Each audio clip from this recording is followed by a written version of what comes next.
General Hospital spoilers reveal that Jason has always been one of those characters who feels like family to me, steady as a rock, quiet in his strength, and forever willing to carry the weight of everyone else's troubles on those broad shoulders of his. Steve Burton stepped into those boots back in the 90s and made Jason my absolute favorite, the man who could say more with a single look than most folks manage in an entire monologue. So, when the latest spoilers and leaks started circulating about his temporary exit and that dramatic handoff to the WSB in Jakarta, I'll admit I felt a little pang of worry, the kind only a longtime viewer understands. But oh, how the tides are turning already, and in ways that feel both fresh and deeply rooted in everything we've come to love about this show. From everything I've pieced together, and I do follow the updates closely, as any devoted fan in her 60s would, Jason took the fall for young Rocco without a second thought. That tense showdown at the end of March, with Britt by his side and Cullum looming like a threat that wouldn't quit, still plays in my mind. Cullum was ready to swing that iron bar, and in a split-second decision that speaks volumes about the boy's character, Rocco grabbed the gun and fired. Jason, ever the protector, stepped right up and claimed responsibility, shielding that child from the kind of consequences no kid his age should ever face. It was classic Jason, the kind of selfless move we've seen him make time and again over the decades, whether it was shielding Sonny or standing by Carly or protecting his own son Danny. But this time, it sent him straight into WSB custody halfway around the world, waiting for a trial that could have dragged on and changed everything. I remember sitting there thinking, not again, haven't we lost him enough times already?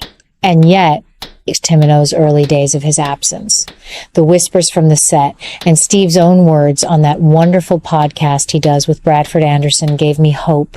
Steve confirmed it plain as day during the latest episode of That's Awesome. He's heading back to film starting in June, which means we should see Jason walking the streets of Port Charles again by July or early August at the latest.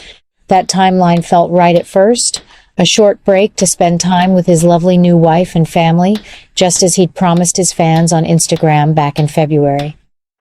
But here's where things get really exciting, and where I see the writers making some smart, heartfelt adjustments that prove they're listening to the pulse of the story and the actor who brings it to life. From what the latest leaks are showing, and I've been comparing notes with fellow fans who've followed every spoiler site out there,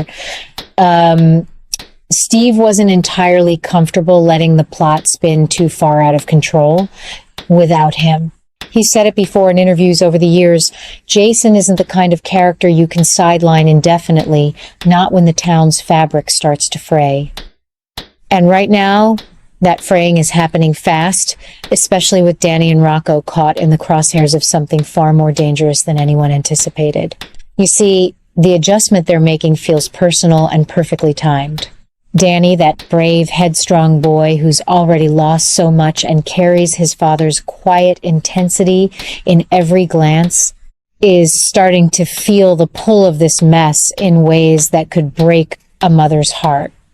Elizabeth's, or even Sam's if she were still here to see it. Rocco's guilt has been eating at him, too. We've already seen him confide in Britt, and the weight of that secret is pressing down hard on both those boys.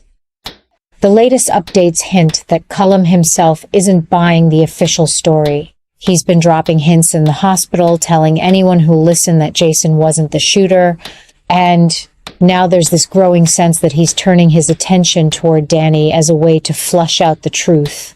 It's a dangerous pivot, one that screams obsession more than justice, and I can't help but feel it's exactly the kind of twist that demanded Steve's return happen sooner rather than later. Steve himself has always been protective of the character's core.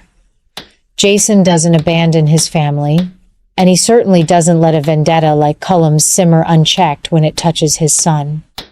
This new adjustment isn't just about getting Jason back on screen. It's about honoring the heart of the show by pulling him home before the kids get pulled any deeper into the kind of darkness that Port Charles has seen too many times before. I've watched enough storylines over the decades to recognize when the writers are recalibrating for the better. And this one feels different in the best possible way. Remember back in the early High-Ins when Jason was caught up in those mob wars that seemed endless? Or the time he died and came back changed, only to rebuild piece by piece? Those arcs were powerful, but they sometimes let the supporting players carry too much weight while he was gone.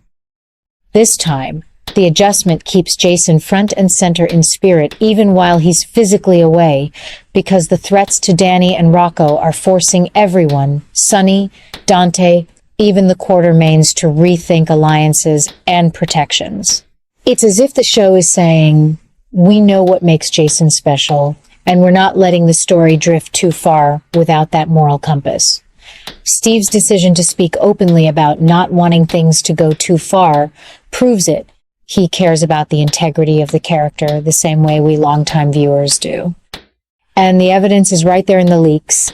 Cullum's fixation is escalating into something almost unhinged, this obsessive need to settle scores that now circles back to the next generation. Jason won't just return, he'll return with purpose, adjusting his own actions in ways that could redefine his relationship with the WSB and with the town that's always been his reluctant home. What I love most about this development is how it ties back to the family bonds that have always anchored General Hospital. Danny isn't just any kid. He's Jason's legacy, the one who's shown flashes of that same protective instinct. Rocco, tied to Dante and Lulu, represents the next chapter for the Falconeri family, and seeing their paths cross with Cullum's vendetta creates this beautiful, tense web that pulls in so many beloved faces. I keep asking myself, how will Jason get out of Jakarta and make it home in time to stop this before it spirals? The answer, according to the latest buzz, seems to involve a daring escape and a direct confrontation that could leave Cullum regretting every move he's made. It's the kind of high-stakes drama that reminds me why I've stayed loyal all these years, because no matter how many times the canvas shifts, the show always finds a way to bring its heroes home when the stakes feel this real and this personal. Of course, as a fan who's seen it all, I can't help but smile at how this adjustment proves the writers' respect for the audience. They could have let the story linger in Indonesia for months, building suspense the old-fashioned way, but instead they're accelerating things to protect the heart of the narrative. Steve's return earlier than some expected isn't just convenient, it's necessary. The dangerous new threads involving Danny and Rocco are heating up in ways that feel urgent, almost feverish, and Jason's presence will be the steady hand that guides everyone through it. I picture him stepping off that plane or slipping back into town under the radar, the way only he can, and the whole of Port Charles breathing a collective sigh of relief mixed with fresh excitement. Will he confront Cullum head-on, turning that man's obsession back on itself? Will he finally have the quiet conversations with Danny that both of them have needed for so long? Those questions keep me glued to the screen every day, and I know I'm not alone. This is what General Hospital does best. It evolves without losing its soul. The adjustment we're seeing now, with Steve steering the ship back into harbor a little sooner, shows how much the show values its legacy characters and the generations coming up behind them. It's not about rushing for ratings.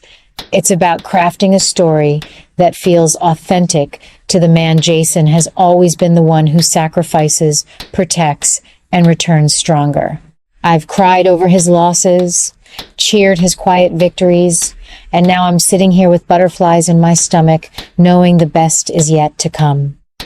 The heat is rising in Port Charles, friends, and I, for one, cannot wait to watch Jason step back into the fray, ready to face whatever Cullum's twisted obsession throws at him next. Whatever happens, one thing is certain. This chapter is going to be one for the record books, and I'll be right here, remote in hand, living every moment with the rest of you. General Hospital has a way of reminding us that even the strongest among us need a reason to come home, and right now, that reason is shining brighter than ever.